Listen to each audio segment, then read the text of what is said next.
जय हिंद दोस्तों। तो जो हमारी लास्ट क्लास थी उसमें हमने पढ़ा था कि हमारी सी फ्लोर स्प्रेडिंग जो थी वो क्या प्रोसेस थी। कॉन्टिनेंटल ड्रिफ्ट थ्योरी के बारे में हमने पढ़ा था, कन्वेक्शनल करंट थ्योरी के बारे में हमने पढ़ा था। अब आज का जो हमारा टॉपिक है वो इसी का ही एक कंटिन्यूएशन है। आज हम पढ़ेंगे प्लेट टेक्टोनिक्स थ्योरी, और प्लेट टेक्टोनिक्स थ्योरी के साथ साथ हम पढ़ेंगे कि जो इंडियन प्लेट है वो कैसे मूव करेगी, है ना, साउथवर्ड नॉर्थवर्ड कैसे मूव करेगी, इंडियन प्लेट कैसे यूरेशियन प्लेट में जाकर टकराएंगी, क्या क्या मेजर प्लेट्स है हमारी अर्थ पर, क्या क्या माइनर प्लेट्स है हमारी अर्थ पर, उन सब के बारे में आज हम बात करेंगे। तो पहले हम बात कर लेते हैं प्लेट टेक्टोनिक थ्योरी के बारे में। तो जो प्लेट टेक्टोनिक थ्योरी है, अगर उसका मैं आपको एक बेसिक डेटा बताऊं तो वो ये बोलती है कि हमारी अर्थ की जो क्रस्ट है वो अलग अलग प्लेट्स में डिवाइडेड है ना। जैसे कि हम खाना खाते हैं, हमारे घर में एक चीनी मिट्टी की एक प्लेट होती है, तो चीनी की मिट्टी की प्लेट अगर उसको पानी पर रख दोगे तो फ्लोट करेगी वो। अगर वो गलती से गिर जाए तो बहुत सारे अलग अलग पीसेस में वो टूट जाती है, और इन्हीं पीसेस को जब आप पानी पर रखोगे तो वो क्या करेंगे, फ्लोट करेंगे। तो इसे प्लेट टेक्टोनिक थ्योरी बोलती है कि वैसे ही क्रिस्टल प्लेट जो है वो क्या कर रही है कि मैग्मा यानी एस्थेनोस्फेयर मेंटल जो है उसके ऊपर वो फ्लोट कर रही है। तो ये हमारी होती है प्लेट टेक्टोनिक थ्योरी। अब इसके बारे में हम पढ़ते हैं। यहाँ पर आप देखो कि हमारी जो प्लेट टेक्टोनिक थ्योरी है वो यही बोलती है कि अर्थ की जो लिथोस्फेयर है, लिथोस्फेयर हमें पता है कि हमारी जो मेंटल का अपर मोस्ट पार्ट है और क्रस्ट वाला पार्ट है उसको मिलाकर बोल दिया जाता है लिथोस्फेयर। तो आपकी जो लिथोस्फेयर है वो क्या कर रही है कि जो एस्थेनोस्फेयर है उसके ऊपर वो फ्लोट कर रही है, और आपकी लिथोस्फेयर बहुत सारी अलग अलग प्लेट्स में डिवाइडेड है। 1967 में आप देखोगे मैकेंजी, पार्कर और मॉर्गन ये अलग अलग क्या करते हैं, इस चीज को लेकर डेटा प्रपोज करते हैं, और आपकी प्लेट टेक्टोनिक थ्योरीज जो है वो प्रपोज की जाती है। अब प्लेट टेक्टोनिक थ्योरी हम समझ रहे हैं, ये देखो ये जो हमारी पूरी अर्थ जो है अलग अलग जो कॉन्टिनेंट्स वगैरह हमें दे रखी है, ये जो पूरी क्रस्ट जो है अर्थ की अलग अलग प्लेट्स में क्या है, डिवाइडेड है। हमने पहले ही क्लास में पढ़ा था कि हमारी क्रस्ट जो है वो दो टाइप की होती है। एक हमारी होती है ओशियनिक क्रस्ट, सेकंड हमारी होती है कॉन्टिनेंटल क्रस्ट। जो कॉन्टिनेंटल क्रस्ट होती है वो थिकनेस उसकी ज़्यादा होती है और वो डेंस कम होती है। वहीं पर जो हमारी ओशियनिक क्रस्ट है उसकी थिकनेस कम होती है लेकिन वो ज़्यादा डेंस होती है। यहीं पर आप देखो कि क्या क्या अलग अलग कैरेक्टरिस्टिक्स यानी किन किन चीज़ों के बारे में प्लेट टेक्टोनिक थ्योरी में बात की गई। तो पहला तो क्या है कि आपकी जो एस्थेनोस्फेयर है यानी जो मोल्टन मैग्मा वाले लेयर है उसके ऊपर आपकी प्लेट्स क्या कर रही है, हॉरिजॉन्टल मूव कर रही है। हॉरिजॉन्टल मूव यानी ये देखो ये एक ओशियनिक प्लेट है, ये कॉन्टिनेंटल प्लेट है, आपस में अगर ये टकरा रही है यानी हमारी अर्थ जो है वो अलग अलग प्लेट्स में क्या है, डिवाइडेड है। और ये प्लेट्स क्या कर रही है, हॉरिजॉन्टली मूव कर रही है। हॉरिजॉन्टली मूव यानी ये एक प्लेट हुई, ये दूसरी प्लेट हुई, तो कोई दो प्लेट जो है वो पास में आ रही है, कोई दो प्लेट जो है वो क्या आ रही है, एक दूसरे से दूर जा रही है, कोई दो प्लेट साथ में पास में मूव कर रही है, कोई दूर जा रही है। तो ऐसे अलग अलग प्लेट्स में डिवाइडेड है और इनमें हमें हॉरिजॉन्टल मूवमेंट देखने को मिल रहा है। अब अगर हम थिकनेस की बात करें, यहां पर हम क्रस्ट की थिकनेस की बात नहीं कर रहे, यहां पर हम बात कर रहे हैं लिथोस्फेयर की थिकनेस की। तो आप देखोगे कि जो कॉन्टिनेंट वाला पार्ट है लिथोस्फेयर का, वहां पर हमें लगभग 200 किलोमीटर तक विड्थ देखने को मिलेगी। वहीं पर जो ओशनिक पार्ट है वहां पर 5 किलोमीटर से 100 किलोमीटर तक हमें थिकनेस देखने को मिलेगी। फिर कंपोजिशन की हम बात करें तो क्रस्ट और अपर मेंटल का जो सॉलिड पार्ट है वो दोनों मिलाकर हमारी लिथोस्फेयर फॉर्म होगी। उसके बाद अच्छा किसको हम ओशनिक प्लेट बोलेंगे, किसको हम कॉन्टिनेंटल प्लेट बोलेंगे, ये कैसे डिसाइड किया जाएगा। तो हम देखेंगे कि उस प्लेट का बड़ा पार्ट किसके अंडर आ रहा है। अगर उस प्लेट का बड़ा पार्ट ओशन के अंडर आ रहा है, ओशनिक क्रस्ट फॉर्म कर रही है, तो उस प्लेट को हम ओशनिक प्लेट बोल देंगे। वहीं पर अगर बड़ा पार्ट जो है कॉन्टिनेंटल प्लेट कवर कर रही है, तो बड़ा पार्ट कॉन्टिनेंटल क्रस्ट कवर कर रही है, तो उसे हम कॉन्टिनेंटल प्लेट बोल देंगे। फॉर एग्जाम्पल आप देखो जो यूरेशियन प्लेट है, अगर आप यूरेशियन प्लेट को देखोगे, पीछे जाते हैं हम वापस से, तो ये हमारी यूरेशियन प्लेट होगी। तो यूरेशियन प्लेट का बहुत बड़ा पार्ट जो है वो किसके द्वारा कवर्ड होता है, कॉन्टिनेंट के द्वारा। यूरेशियन मतलब यूरोप प्लस एशिया, तो यूरोप प्लस एशिया ये जो पूरा कॉन्टिनेंट है ये ज्यादा बड़ा पार्ट है, तो इसलिए इस प्लेट को बोला जा रहा है कॉन्टिनेंटल प्लेट। वहीं पर आप देखो आपकी जो पैसिफिक प्लेट है, हमारी जो पैसिफिक प्लेट है वो क्या है। देखो यहाँ पर एक मैंने प्लेट का आपके लिए एक फोटो लगाया हुआ है, उससे मैं आपको ये एक्सप्लेन कर देता हूँ। हमारे यहाँ पर अगर आप पैसिफिक प्लेट देखोगे तो दोनों तरफ देखो, इस तरफ भी आप पैसिफिक प्लेट देखो, इस तरफ भी आप पैसिफिक प्लेट देखो, तो हमारी जो पैसिफिक प्लेट है उसका ज्यादा बड़ा हिस्सा क्या है, ओशनिक क्रस्ट से बना हुआ है, इसीलिए इस प्लेट को हम क्या बोलेंगे, ओशनिक प्लेट। तो यहाँ पर हमारी प्लेट कॉन्टिनेंटल होगी, ओशनिक होगी, वो किस चीज पर डिपेंड करेगी कि जो ज्यादा बड़ा पोर्शन है, लार्जर पोर्शन है, वो कौन सी प्लेट से बना हुआ है। कॉन्टिनेंटल से बना हुआ है तो कॉन्टिनेंटल प्लेट, ओशनिक क्रस्ट से बना हुआ है तो वो हो जाएगी ओशनिक प्लेट। अब प्लेट के बीच में क्या हो रहा है, इंटरेक्शन हो रहा है, यानी कॉन्टिनेंटल प्लेट आपस में टकरा रही है, ओशनिक प्लेट आपस में टकरा रही है, ओशनिक कॉन्टिनेंटल प्लेट आपस में क्या कर रही है, टकरा रही है ना। तो इनके बीच में कुछ ना कुछ आपको इंटरेक्शन देखने को मिलेगा, इसी के बारे में हम बात करेंगे। ये वाली प्लेट आपकी ओशन के नीचे जो प्लेट है, ये वाली प्लेट क्या हो गई, ओशनिक प्लेट। जो कॉन्टिनेंट के नीचे वाली प्लेट है, ये वाली प्लेट क्या हो गई, कॉन्टिनेंटल प्लेट। यहाँ पर आप देखो ये कॉन्टिनेंटल प्लेट और ओशनिक प्लेट दोनों क्या कर रही है, एक दूसरे की तरफ मूव कर रही है, और ये मूवमेंट कैसा है, हॉरिजॉन्टल मूवमेंट। तो इस तरीके का हमें मूवमेंट यहाँ पर देखने को मिलेगा। अब हम बात करेंगे अलग अलग टाइप की जो हमारी प्लेट बाउंड्रीज होगी। अब जब भी दो प्लेट बाउंड्रीज किस तरीके से मूव कर सकती है, एक क्या हो सकता है कि आपकी एक प्लेट है, ये आपकी सेकंड प्लेट है। एक सिनेरियो क्या हो सकता है कि ये दोनों एक दूसरे से क्या करेगी, अपोजिट मूव करेगी। ये दोनों प्लेट एक दूसरे से क्या करेगी, अपोजिट मूव करेगी। तो इसी प्लेट जो कि अपोजिट मूव करेगी, वहां पर बन जाएगी डाइवर्जेंट बाउंड्री। वहां पर क्या बन जाएगी, डाइवर्जेंट बाउंड्री बन जाएगी। फॉर एग्जाम्पल यहाँ पर आप देखो, ये पूरा ही एक कॉन्टिनेंटल क्रस्ट था, लेकिन यहाँ पर क्या हुआ, बीच से ये दोनों प्लेट जो थी वो ब्रेक हो गई और ये अलग अलग मूवमेंट करने लग गई। तो यहाँ पर क्या हो गया, एक डाइवर्जेंट बाउंड्री बन गई। जब भी आपकी डाइवर्जेंट बाउंड्री बनेगी तो उससे एक नई क्रस्ट का फॉर्मेशन होगा। डाइवर्जेंट बाउंड्री से क्या होगा, नई क्रस्ट का फॉर्मेशन होगा। फॉर एग्जांपल पहले ये पूरा कॉन्टिनेंटल मास था, लेकिन अब ये दोनों प्लेट्स क्या हो गई, अलग अलग मूव हो गई। इसके कारण क्या हुआ, नीचे से बहुत सारा मैग्मा जो था वो बाहर आया। अच्छा, यहाँ पर इसने क्या फॉर्म कर लिया, एक रिफ्ट वैली फॉर्म कर ली है। फिर यहाँ पर आप देखोगे कि बहुत सारा अंदर का जो मैग्मा था वो यहाँ पर आकर क्या फॉर्म कर लेगा, ओशनिक क्रस्ट फॉर्म कर लेगा। तो यहाँ पर क्या हो रहा है, एक नई ओशनिक क्रस्ट, यहाँ पर देखो और ज्यादा, कितना ज्यादा बड़ी एक ओशनिक क्रस्ट बन गई है। तो एक नई ओशनिक क्रस्ट यहाँ पर बनेगी। इसका एग्जांपल आप देखो, जो मिड अटलांटिक रिज है, मिड अटलांटिक रिज का मतलब है कि अटलांटिक ओशन के बीच में जो हमें रिज देखने को मिल रही है। हमने लास्ट क्लास में मिड ओशनिक रिज पढ़ा था, तो उसमें हमने पढ़ा था कि जो हमारा अटलांटिक ओशन है उसके बीच में जो ओशन की फ्लोर है वहां पर हमें कुछ माउंटेन्स मिलते हैं, बिल्कुल मिडिल ऑफ द ओशन से वो जाते हैं, उसी को बोला जा रहा है मिड ओशनिक रिज। तो ये जो मिड ओशनिक रिज है ये क्या करती है, आपकी अफ्रीकन प्लेट और जो साउथ अमेरिकन प्लेट है या फिर अमेरिकन प्लेट है, इन दोनों के बीच में डिवाइड के जैसे ये काम करती है। तो वहां पर डाइवर्जेंट बाउंड्री हुई होगी, है ना, तभी जाके ये दोनों प्लेट क्या होगी, एक दूसरे से अलग अलग हो गई और इनके बीच में जो अटलांटिक ओशन था वो फॉर्म हो गया। इसी तरीके से कुछ आपका अटलांटिक ओशन जो था वो फॉर्म हुआ होगा। तो एक तरीके की बाउंड्री क्या हो सकती है, डाइवर्जेंट बाउंड्री। सेकेंड हो सकती है कन्वर्जेंट बाउंड्री।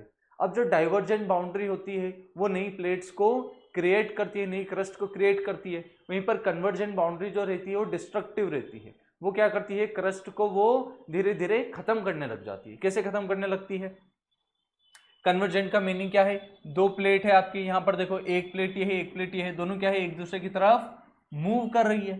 अब इसके कारण क्या होगा, जो भी प्लेट इनमें से डेंस होगी वो नीचे सिंक कर जाएगी, जो भी प्लेट इनमें से लाइट होगी वो ऊपर फ्लोट कर जाएगी। जो प्लेट डेंस होगी वो सिंक करेगी तो नीचे एस्थेनोस्फेयर में धीरे धीरे क्या होने लग जाएगी, यहाँ पर ये मैग्मा का पार्ट बनने लग जाएगी।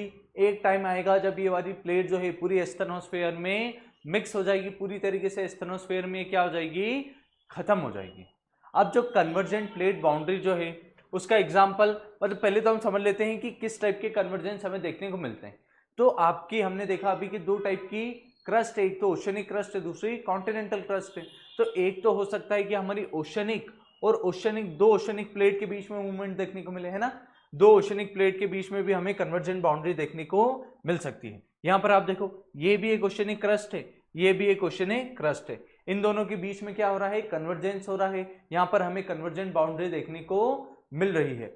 इस कन्वर्जेंट बाउंड्री के कारण क्या होगा, जब भी दो ओशनिक प्लेट एक दूसरे की तरफ मूव करेगी तो वहां पे वॉल्केनिक आर्क, आइलैंड आर्क वहां पर फॉर्म होंगे। जो हमारे जापान के जो आइलैंड है वो इसका एक बहुत ही अच्छा एग्जाम्पल होगा कि जब भी दो ओशनिक प्लेट टकराएगी तो जो ज्यादा डेंस प्लेट होगी वो सिंक कर जाएगी, जो कम डेंस प्लेट होगी वो फ्लोट कर जाएगी और यहाँ पर हमें आइलैंड आर्क या फिर वॉल्केनिक आर्क हमें देखने को यहाँ पर मिलेगा। वॉल्केनिक आइलैंड का एक आर्क हमें देखने को मिलेगा। जापान इसका एक एग्जाम्पल है। क्या होगा जब आपकी एक ओशनिक प्लेट और एक कॉन्टिनेंटल प्लेट आपस में टकराएगी? अगर आप साउथ अमेरिका में जो वर्ल्ड की लॉन्गेस्ट माउंटेन चेन है, एंडीज माउंटेन चेन, उसमें हमें देखने को मिलती है कि वहां पर जो ओशनिक क्रस्ट थी वो टकराई कॉन्टिनेंटल क्रस्ट से। अब अभी हमने थोड़ी देर पहले बात करी कि हमारी जो कॉन्टिनेंटल क्रस्ट है वो थिकनेस उसकी ज्यादा है लेकिन डेंसिटी उसकी क्या है, कम है, और ओशनिक क्रस्ट की डेंसिटी क्या है, ज्यादा है। तो जब ओशनिक और कॉन्टिनेंटल क्रस्ट आपस में टकराएगी तो उसके कारण से क्या होगा, ओशनिक क्रस्ट जिसकी डेंसिटी ज्यादा है वो नीचे की तरफ सिंक कर जाएगी, और कॉन्टिनेंटल क्रस्ट जिसकी डेंसिटी कम है वो ऊपर की तरफ फ्लोट कर जाएगी। अब इन दोनों के कारण क्या होगा, कॉन्टिनेंट पे हमें कुछ माउंटेन्स देखने को मिलेंगे, और ये माउंटेन्स क्या होंगे, वॉल्केनोज। ये माउंटेन्स क्या होंगे, वॉल्केनोज। हमारी जो एंडीज माउंटेन है वो इसी तरीके से फॉर्म हुए हैं। उनका ओरिजिन कैसा है, वॉल्केनिक ओरिजिन है, इसी कारण से फॉर्म वो हुए हैं। तो जब दो ओशनिक प्लेट आपस में टकराएगी तो वो बना लेगी एक वॉल्केनिक आइलैंड आर्क। जब ओशनिक और कॉन्टिनेंटल प्लेट टकराएगी तो कॉन्टिनेंट वाले हिस्से पर वो वॉल्केनो फॉर्म करेगी।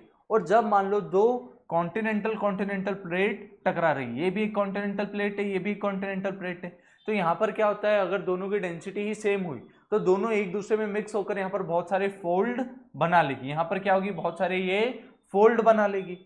एग्जाम्पल में देता हूं आपको, जब इंडियन प्लेट यूरेशियन प्लेट में टकराई तो उसके कारण बहुत सारे फोल्ड बने। इन्हीं फोल्ड को हम क्या बोल देते हैं, हिमालयन माउंटेन। तो जब दो आपकी कॉन्टिनेंटल ब्लॉक आपस में टकराएंगे तब आपके क्या फॉर्म होंगे, माउंटेन्स फॉर्म होंगे। और ये कैसे माउंटेन फॉर्म होंगे, फोल्ड माउंटेन। तो कन्वर्जेंट बाउंड्री कितने टाइप की हो सकती है, 3 टाइप की हो सकती है। एक आपकी क्या हो सकती है, ओशनिक जब आपस में टकराएगी तो वो क्या बना लेगी, आइलैंड आर्क। और ये आइलैंड आर्क कैसे होंगे, वॉल्केनिक। जब आपकी ओशनिक और कॉन्टिनेंटल प्लेट टकराएगी तो जो ओशनिक प्लेट है आपकी वो सिंक कर जाएगी, कॉन्टिनेंटल प्लेट उसके ऊपर यहाँ पर फ्लोट कर जाएगी, और हमें कॉन्टिनेंट वाले पार्ट पर बहुत सारे क्या देखने को मिलेंगे, वॉल्केनोज फॉर्म होते हुए मिलेंगे। जब आपकी दो कॉन्टिनेंटल प्लेट आपस में टकराएगी तो जनरली क्या होता है कि दोनों की डेंसिटी ही सेम होती है, इस कारण से इन दोनों प्लेट में बहुत सारे फोल्ड क्रिएट हो जाते हैं और यही बना लेते हैं फोल्ड माउंटेन। इसका एग्जाम्पल हो गया इंडियन प्लेट जब यूरेशियन प्लेट से टकराई, आपका इसका एग्जाम्पल हो गया कि जब आपके एंडीज माउंटेन बने, और ये एग्जाम्पल जब आपका जापान बना, तो जापान के जो आइलैंड थे वो बने। तो ये 3 तरीके की मूवमेंट कन्वर्जेंट बाउंड्री में हमें देखने को मिल सकती है। एक और यहाँ पर हमें देखने को मिलती है ट्रांसफॉर्म में हमें क्या देखने को मिलता है कि आपकी प्लेट्स जो है वो एक दूसरे की तरफ या अपोजिट डायरेक्शन में मूव नहीं कर रही है, ना तो वो एक दूसरे की तरफ मूव कर रही है ना ही वो अपोजिट डायरेक्शन में मूव कर रही है, जबकि वो क्या करेगी, ट्रांसफॉर्म दोनों एक दूसरे से क्या होगी, एक दूसरे पर स्लाइड करते हुए एक आगे की तरफ मूव कर रही है और एक क्या कर रही है, पीछे की तरफ मूव कर रही है। तो इसी टाइप की बाउंड्री को बोला जाता है ट्रांसफॉर्म बाउंड्री। ट्रांसफॉर्म बाउंड्री के कारण ही आपकी अर्थ सरफेस पर बहुत सारे अर्थक्वेक हमें देखने को मिलते हैं। जो टेक्टोनिक मूवमेंट हम बोलते हैं ना, वो जनरली यही मूवमेंट होती है कि दो ट्रांसफॉर्म बाउंड्री पर बहुत सारे आपके क्या होते हैं, अर्थक्वेक वगैरह जो है वो फॉर्म होते हैं। ये दोनों क्या कर रही है, हॉरिजॉन्टली एक दूसरे के अपोजिट डायरेक्शन में क्या कर रही है, मूव कर रही है। ना तो यहाँ पर कुछ डिस्ट्रॉय होगा ना ही यहाँ पर कुछ प्रोड्यूस होगा। तो हमने क्या देख ली, 3 तरीके की बाउंड्रीज देख ली। फर्स्ट हमने देखी थी कन्वर्जेंट बाउंड्री। कन्वर्जेंट बाउंड्री में क्या होगा, फर्स्ट हमने देखी थी डाइवर्जेंट बाउंड्री। डाइवर्जेंट बाउंड्री में क्या होगा, दो प्लेट्स अपोजिट डायरेक्शन में मूव करेगी जिसके कारण नई आपकी क्रस्ट जो है वो फॉर्म होगी, तो उसको कंस्ट्रक्टिव बाउंड्री भी बोला जाता है। सेकेंड पर हमने देखा था कन्वर्जेंट बाउंड्री। कन्वर्जेंट बाउंड्री को डिस्ट्रक्टिव भी बोला जाता है, क्यों, क्योंकि उसके कारण कोई ना कोई क्रस्ट जो है वो डिस्ट्रॉय होगी। तो कंस्ट्रक्टिव जो थी वो भी हमने 3 तरह की पढ़ी थी। एक हमारा क्या था, ओशनिक। तो जब दो ओशनिक प्लेट आपस में टकराएगी तो वो बना लेगी वॉल्केनिक आर्क या फिर आइलैंड आर्क वो बना लेगी। फिर एक हमने पढ़ा था ओशियन और कॉन्टिनेंटल। ओशनिक और कॉन्टिनेंटल प्लेट जब आपस में टकराएगी तो वो वॉल्केनोज फॉर्म कर लेगी। फिर एक थर्ड इसमें पढ़ा था हमने कॉन्टिनेंटल। जब आपकी दो कॉन्टिनेंटल प्लेट आपस में टकराएगी तो बहुत सारे फोल्ड क्रिएट होंगे और वो आपका फोल्ड माउंटेन बना लेगी। फिर हमने पढ़ा ट्रांसफॉर्म में ना तो कोई नई चीज बनेगी, ना तो कुछ कंस्ट्रक्ट होगा, ना ही कुछ डिस्ट्रॉय होगा। हालांकि यहाँ पर अर्थक्वेक वगैरह के आने के चांसेस बहुत ज्यादा इंक्रीज हो जाएंगे क्योंकि दोनों एक दूसरे के साइड से स्लाइड कर रही है। अब यहाँ पर हम देख लेते हैं कि हमारी अर्थ पर जितनी भी प्लेट्स है उसमें सबसे फास्टेस्ट प्लेट कौन सी है और स्लोएस्ट कौन सी है। तो हमारी जो आर्कटिक रिज है, आर्कटिक रिज आप देखोगे ये सबसे स्लोएस्ट है, 2.5 सेंटीमीटर पर ईयर ये मूव करती है। वहीं पर अगर आप सबसे फास्ट देखोगे तो ईस्ट पैसिफिक राइज जो है, जो कि ईस्टर आइलैंड के पास में आती है, ये सबसे फास्ट है, 15 सेंटीमीटर पर ईयर से ये मूव करती है। तो ये हमारी हो गई अलग अलग टाइप की प्लेट्स, इनके बीच में कोलिजन होगा तो क्या बनेगा, ये दूर जाएगी तो क्या बनेगा, ये हमने देखा। अब हम देख लेते हैं कि हमारी अर्थ पर जो मेजर प्लेट्स है, आप देखोगे अर्थ पर हमें, अच्छा फोर्स एक और हम समझ लेते हैं इसमें कि अब ये जो कॉन्टिनेंट्स मूव कर रहे हैं ये किस कारण से मूव कर रहे हैं। तो अगर आपने लास्ट वाली क्लास देखी है तो आप अच्छे से इसका आंसर दे पाओगे, है ना। कॉन्टिनेंट्स के बीच नीचे क्या हो रहा है, मैग्मा में कन्वेक्शन करंट बन रहे हैं। कन्वेक्शन करंट कैसे बन रहे हैं हम वापस समझ लेते हैं। क्या होता है कि इस मैग्मा के अंदर बहुत सारे रेडियो एक्टिव मटेरियल है, इसके नीचे क्या है, बहुत सारे रेडियो एक्टिव मटेरियल है, उनमें डीके होता है। फिर अर्थ की एक प्राइमोर्डियल हीट, यानी जो पुराने टाइम पे जब अर्थ फॉर्म हो रही थी तो जो बहुत ज़्यादा फ्रिक्शन वगैरह से अर्थ के अंदर की हीट है वो अर्थ के अंदर हमें आज भी देखने को मिलती है। तो दो रीज़न, एक तो क्या रेडियो एक्टिव डीके और एक प्राइमोर्डियल हीट, इसके कारण से ये जो नीचे वाला पार्ट है आपकी एस्टेनोस्फेयर का, ये बहुत ज़्यादा क्या हो जाता है, गर्म हो जाता है। ये बहुत ज़्यादा क्या हो जाएगा, गर्म हो जाएगा। और ऊपर वाला पार्ट इसके कंपैरिजन में क्या है, ठंडा है। तो यहाँ पर अपवेलिंग होगी, है ना। ये जो नीचे का जो गर्म पानी है ये ऊपर आएगा, गर्म मैग्मा है ये ऊपर आएगा, ऊपर का जो गर्म मैग्मा है ये क्या हो जाएगा, नीचे जाएगा। इस तरीके से यहाँ पर क्या होगा, एक सेल एक्टिव हो जाएगा, है ना। ये क्या हो गया, एक सेल एक्टिव हो गया, और इसी को बोला जाता है कन्वेक्शन करंट। तो ये जो आपके कन्वेक्शन करंट है इसी के कारण आपके कॉन्टिनेंट जो है वो मूव करते हैं। फॉर एग्जाम्पल यहाँ पर आप देखो, यहाँ पर एक कन्वेक्शन करंट बना हुआ है। इस कन्वेक्शन करंट के कारण क्या है, ये जो क्रस्ट है ये इधर की तरफ मूव कर रही है, ये जो क्रस्ट है ये इधर की तरफ मूव कर रही है। दोनों क्या कर रही है, डाइवर्जेंट अलग अलग डायरेक्शन में मूव ये कर रही है। तो इस टाइप का ये हमने देख लिया कि कॉन्टिनेंट जो है हमारे मूव क्यों कर रहे हैं, क्योंकि यहाँ पर एक कन्वेक्शन करंट बन रहा है और उस कारण से आपके ये मूव हो रहे हैं। यहाँ पर हमने यही बात करी है कि हमारे जो है कन्वेक्शन करंट किस तरीके से फॉर्म होता है, और नीचे का जो पार्ट जो रहता है वो गर्म रहता है, वो ऊपर की तरफ आएगा, ऊपर का पार्ट ठंडा रहता है वो नीचे की तरफ आएगा, और यहाँ पर एक कन्वेक्शन करंट बन जाएगा जो कि क्या करेगा, दो कॉन्टिनेंटल या फिर ओशनिक को अलग अलग वो करेगा। हीट सोर्सेज भी हमने देख लिया, रेडियो एक्टिव डीके और दूसरा क्या है, रेसिडुअल हीट, है ना। रेसिडुअल हीट को ही हम प्राइमोर्डियल हीट भी बोल सकते हैं कि अर्थ जब बन रही थी तो उस टाइम पर फ्रिक्शन के कारण बहुत सारी अर्थ के अंदर हीट प्रोड्यूस हुई, वो हीट आज भी अर्थ के अंदर ट्रैप है, वही हमारी हो जाती है रेसिडुअल हीट। साथ ही साथ बहुत सारा रेडियो एक्टिव एलिमेंट भी अर्थ की सरफेस के अंदर प्रेजेंट है, जो भी क्या करता है, एनर्जी हीट के फॉर्म में रिलीज करता है। इस कारण से भी आपके कन्वेक्शन करंट जो है वो फॉर्म होते हैं। चलो ये हमने देखा। फिर कॉन्टिनेंट जो रहते हैं वो क्या है, प्लेट का ही पार्ट है और प्लेट के साथ ही मूव करते हैं। अभी हमने देखा कि कॉन्टिनेंट प्लेट का ही पार्ट है और प्लेट के साथ ही वो क्या कर रहे हैं, मूव कर रहे हैं। और प्लेट क्यों मूव कर रही है, कन्वेक्शन करंट के कारण। जितनी भी प्लेट्स हमें अर्थ पर देखने को मिल रही है वो क्या कर चुकी है, पास्ट में मूव कर चुकी है, और आगे वो और क्या करेगी, फ्यूचर में और वो मूव करेगी। हर एक जो हम कॉन्टिनेंट आज के टाइम पे देख रहे हैं उसकी प्लेस पूरी तरीके से हम नहीं बोल सकते कि फिक्स है, वो धीरे धीरे क्या करती जा रही है, मूव करती जा रही है। इसके बाद हम देख लेते हैं हमारी 7 मेजर प्लेट्स कौन कौन सी है, और उसके बाद जो हमारी 6 माइनर प्लेट्स है वो कौन कौन सी है। तो यहाँ पर आप देखो, पहली हमारी एंटार्क्टिका और इसके सराउंडिंग की। तो यहाँ पर मैंने क्या किया है, एक तो रेड कलर से मार्क किया है और एक ब्लू कलर से मार्क किया है। जो मैंने रेड कलर से मार्क किया है वो हमारी हो जा रही है मेजर प्लेट्स, जो मैंने ब्लू कलर से मार्क किया है वो है हमारी माइनर प्लेट्स। तो हम देख लेते हैं हमारी मेजर प्लेट्स कौन कौन सी है।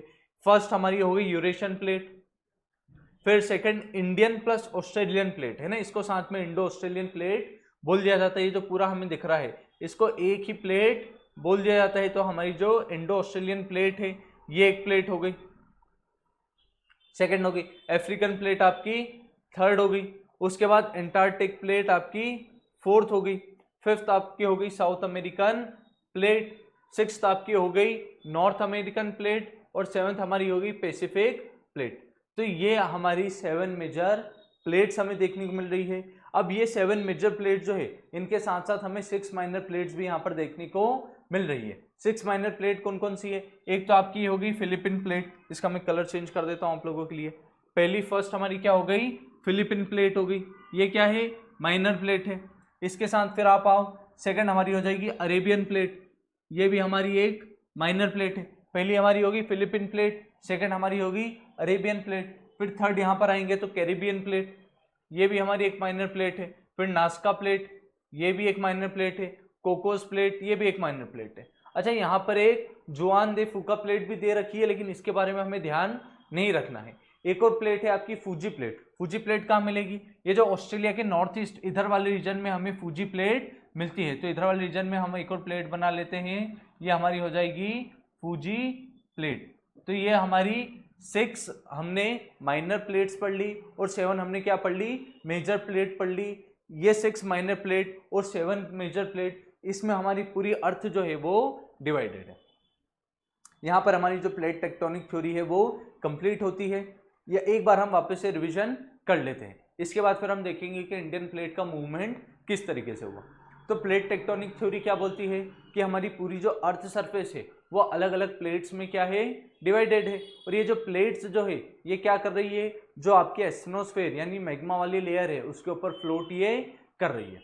फिर ये प्लेट 2 से बनी हुई है, कॉन्टिनेंटल क्रस्ट, ओशनिक क्रस्ट, इनसे तो बनी हुई है ही सही। इसके साथ साथ जो मेंटल का अपर मोस्ट पार्ट यानी लिथोस्फेयर, तो इनसे मिलकर आपकी प्लेट्स बनी हुई है। अब किसी प्लेट को हम कॉन्टिनेंटल प्लेट क्यों बोलेंगे, क्योंकि कॉन्टिनेंटल क्रस्ट वाला पार्ट उस प्लेट में ज़्यादा है। किसी प्लेट को हम ओशनिक प्लेट क्यों बोलेंगे, क्योंकि ओशनिक क्रस्ट वाला पोर्शन उसमें ज़्यादा है। तो ये हमारी होगी कॉन्टिनेंटल प्लेट, ओशनिक प्लेट। अब ये जो कॉन्टिनेंटल प्लेट, ओशनिक प्लेट है, ये क्या कर रही है, मूव कर रही है।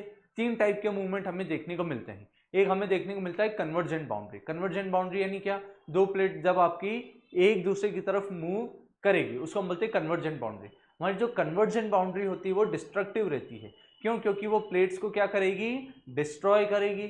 कन्वर्जेंट बाउंड्री हमने 3 टाइप की पढ़ी। ओशनिक कन्वर्जेंस हो सकता है। ओशनिक कन्वर्जेंस में क्या होता है, जो भी ओशनिक प्लेट डेंस होती है वो नीचे की तरफ सबडक्शन हो जाता है उसका, और जो लाइटर होती है वो क्या कर जाती है, फ्लोट कर जाती है। अब सबडक्शन हुआ, इसके कारण वो जो डेंसर प्लेट है वो धीरे धीरे डिस्ट्रॉय होना स्टार्ट हो जाती है। वहीं पर आपके बन जाते हैं वॉल्केनिक आर्क या फिर आइलैंड आर्क, वहां पर आपके बन जाएंगे। सेकंड हमने देखा ओशनिक कॉन्टिनेंटल कन्वर्जेंस के कारण कॉन्टिनेंट वाले पार्ट में हमारे वॉल्केनिक माउंटेन्स बनते हैं। थर्ड हमने देखा कॉन्टिनेंटल, जब 2 कॉन्टिनेंटल प्लेट आपस में, अच्छा ओशनिक कॉन्टिनेंटल में ओशनिक प्लेट डेंस होती है तो वो सबड्यू कर जाती है, और आपकी कॉन्टिनेंटल प्लेट लाइट होती है तो वो फ्लोट कर जाती है। थर्ड इसमें हमने देखा कॉन्टिनेंटल, जब 2 कॉन्टिनेंटल प्लेट आपस में टकराएगी उसके कारण आपके फोल्ड क्रिएट होंगे। उसी तरीके से हमारे फोल्ड माउंटेन क्रिएट होते हैं। इसका एग्जाम्पल है कि इंडियन प्लेट जब यूरेशियन प्लेट में टकराई तो हमारे हिमालयन माउंटेन उससे फॉर्म हुए। तो ये हमने देखा। फिर हमारी अर्थ फिर हमने देखा कि ये प्लेट क्यों मूव कर रही है, तो कन्वेक्शन करंट के कारण ये मूव कर रही है। कन्वेक्शन करंट क्या है कि हमारी जो मैग्मा वाली लेयर है उसमें नीचे से हीट आती है ना, रेडियो एक्टिव डीके के कारण, अर्थ की प्राइमोर्डियल हीट के कारण। तो नीचे वाली लेयर उसमें बहुत ज़्यादा गर्म हो जाती है, हॉट हो जाती है, तो वो ऊपर की तरफ मूव करेगी, और ऊपर जो ठंडी मैग्मा की लेयर है वो नीचे की तरफ मूव करेगी, जिससे एक कन्वेक्शन करंट बन जाएगा। यही कन्वेक्शन करंट क्या करेगा, प्लेट्स को अलग अलग डायरेक्शन में मूव करवाएगा। प्लेट्स के साथ साथ कॉन्टिनेंट भी क्या करेंगे, मूव करेंगे। फिर हमने देख लिया हमारी 7 जो मेजर प्लेट्स थी और 6 माइनर प्लेट्स के बारे में हमने पढ़ा। यहाँ पर हमारी प्लेट टेक्टोनिक कंप्लीट होती है। आगे हम बात कर लेते हैं कि हमारी इंडियन प्लेट जो है उसका मूवमेंट किस तरीके से हुआ। तो जब हमने कॉन्टिनेंटल ड्रिफ्ट थ्योरी के बारे में बात करी थी, ये अगर आप चाहो तो इसका स्क्रीनशॉट ले सकते हो। फिर जब हमने कॉन्टिनेंटल ड्रिफ्ट थ्योरी के बारे में बात करी थी तो हमने क्या बोला था कि पहले एक सुपर कॉन्टिनेंट था जिसका नाम था पेंजिया, एक सुपर ओशन था जिसका नाम था पेंथलेसा। फिर पेंजिया जो है आपका क्या होता है, 2 ग्रुप ऑफ कॉन्टिनेंट्स में टूट जाता है। ऊपर वाले का नाम था लोरेशिया, नीचे वाले का नाम था गोंडवाना लैंड। तो इंडिया उसी गोंडवाना लैंड का पार्ट होता है। अफ्रीका हुआ, मेडागास्कर हुआ, अंटार्कटिका हुआ, इनका पार्ट, इनके साथ इंडियन प्लेट जो है वो जुड़ी हुई होती है। तो आप देखोगे कि इंडियन प्लेट इसमें क्या था, ये जो पूरा पार्ट हमें दिख रहा है, जो पेनिनसुला वाला पार्ट है, अच्छा धीरे धीरे क्या करेगा, उससे गोंडवाना लैंड से वो सेपरेट हो जाएगा इंडिया, और एक बहुत बड़ा आइलैंड फॉर्म कर लेगा। जो पूरा पार्ट दिख रहा है ये पूरा पार्ट क्या बन गया है, एक आइलैंड बन गया है। अराउंड 250 मिलियन ईयर पहले क्या करेगा, ये जो आइलैंड जो रहेगा, इंडिया जो रहेगा, वो नॉर्थवर्ड मूवमेंट अपनी स्टार्ट करेगा। और इसी नॉर्थवर्ड मूवमेंट के आप देखोगे 40-50 मिलियन ईयर पहले क्या होगा, 40-50 मिलियन ईयर पहले ये आपकी यूरेशियन प्लेट में जाकर टकराएगा और इसी टकराने के कारण ये भी कॉन्टिनेंटल प्लेट है, ये भी कॉन्टिनेंटल प्लेट है, तो यहाँ पर बहुत सारे क्या हो जाएंगे, फोल्ड क्रिएट हो जाएंगे, जो कि आपके बन जाएंगे फोल्ड माउंटेन, जो कि आपके क्या बन जाएंगे, फोल्ड माउंटेन बन जाएंगे। यार है आपको समझ में? तो इस तरीके से हमारी जो इंडियन प्लेट है वो नॉर्थवर्ड मूवमेंट करती है, यूरेशियन प्लेट में जाकर टकराती है और यहाँ पर फोल्ड माउंटेन जो है बन जाते हैं। ये 33 सी वगैरह ये सब मैंने पढ़ाया है ना, कि जो दो आपके कॉन्टिनेंट थे लोअर एशिया और गोंडवाना लैंड, उनके बीच में जो सी था उसको हम बोलते हैं 33 सी। फिर इसी तरीके से आपके हिमालयस बनते हैं। अब यहाँ पर क्या क्या हिस्टोरिकल मूवमेंट हुई उनके बारे में हम बात कर लेते हैं। आप देखोगे 140 मिलियन ईयर पहले इंडिया जो है 50 डिग्री साउथ लेटीट्यूड पर मिलता था। आज के टाइम पे इंडिया देखो तो 8 डिग्री 4 मिनट्स नॉर्थ से तो स्टार्ट ही होता है और पहले 50 डिग्री साउथ तक ये मिलता था। फिर जो तिब्बतन ब्लॉक है ना, वो किसके पास था, एशियाटिक लैंडमास के ज्यादा पास था।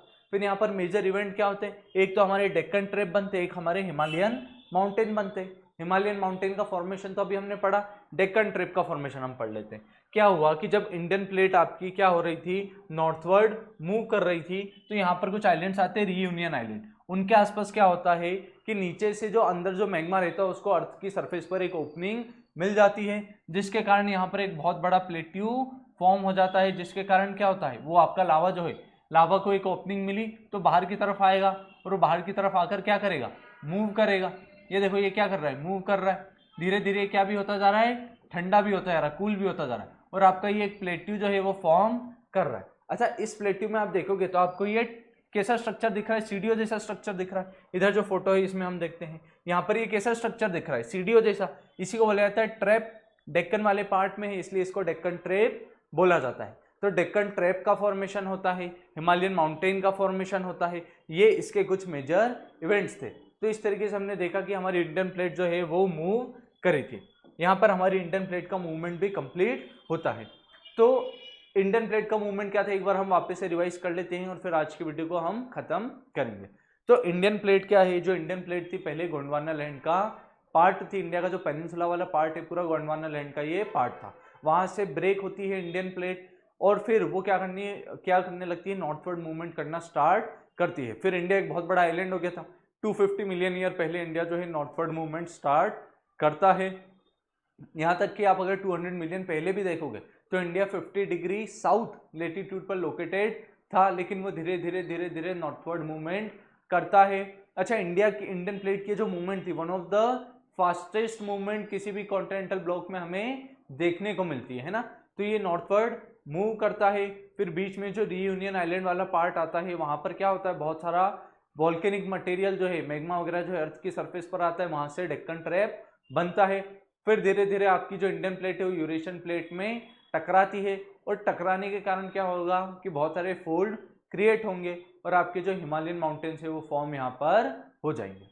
तो आज की क्लास को हम यहीं पर कंप्लीट करते हैं। आज हमने देखा कि हमारी प्लेट टेक्टोनिक थ्योरी क्या थी, उसके साथ साथ हमने देखा कि हमारे जो डेक्कन ट्रैप थे वो कैसे फॉर्म हुआ, इंडियन प्लेट कैसे मूव करती है। इसके साथ साथ हमने ये भी देखा इसके अंदर कि हमारे हिमालयन माउंटेन जो थे वो किस तरीके से फॉर्म हुए थे। चलिए, अगर आपको ये वीडियो पसंद आता है तो आप लाइक कीजिए, सब्सक्राइब कीजिए। किसी भी आपको टॉपिक में डाउट आता है तो आप नीचे कमेंट में हमसे पूछ सकते हैं, है ना। आपकी जो इंदौर डिफेंस एकेडमी है उसके चैनल को आप ज़्यादा से ज़्यादा सब्सक्राइब कीजिए। ठीक है, जय हिंद दोस्तों।